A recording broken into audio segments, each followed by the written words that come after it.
Question for Christian. How is Jesus' death not considered human sacrifice? Even if you consider him God, you also consider him fully man. He died for another purpose. That was human sacrifice. How is it not? Any answers? Let me know. Well, good question. At first glance, pwedeng isipin na human sacrifice ang kamatayan ni Jesus, but biblically and philosophically, it's not. First, human sacrifice means a human being offered by others against his will to appease a God. Pero kay Jesus, hindi po siya pinilit. He was not forced. Jesus himself said in John 10:18, "No one takes my life from me, but I lay it down of my own accord." So, voluntary self-giving is not sacrifice of another, but self-sacrifice. Second, Christianity teaches that Jesus is one divine person with two natures, fully God, fully man. Hindi ito God sacrificing a third party. God himself entered humanity and bore the cause of justice personally. That's not cruelty, that's moral responsibility. Third, in Torah, may concept ng substitutionary and representative sacrifice like we read in Leviticus 17:11. But unlike pagan human sacrifices, Jesus fulfills the system once and for all according to Hebrews 10 verse 10. Hindi taong inialay ng tao, God offers himself. And lastly, if justice requires payment for sin, who pays? Christianity says God does, instead of demanding it from us.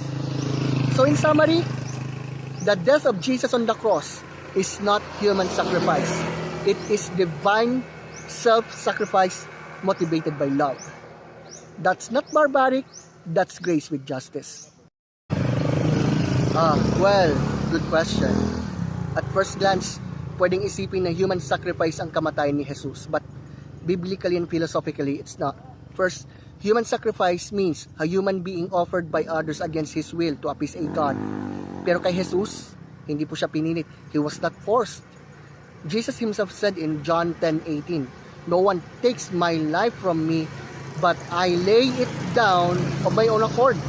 So, voluntary self-giving is not sacrifice of another, but self-sacrifice. Second, Christianity teaches that Jesus is one divine person with two natures, fully God, fully man. Hindi ito God sacrificing a third party. God himself entered humanity and bore the cause of justice personally. That's not cruelty, that's moral responsibility.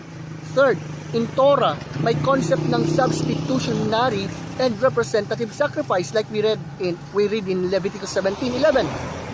But unlike pagan human sacrifices, Jesus fulfills the system once and for all according to Hebrews 10 verse 10. Hindi taong inialay ng tao, God offers himself. And lastly, if justice requires payment for sin, who pays? Christianity says God does, instead of demanding it from us. So in summary, the death of Jesus on the cross is not human sacrifice. It is divine self-sacrifice motivated by love. That's not barbaric, that's grace with justice.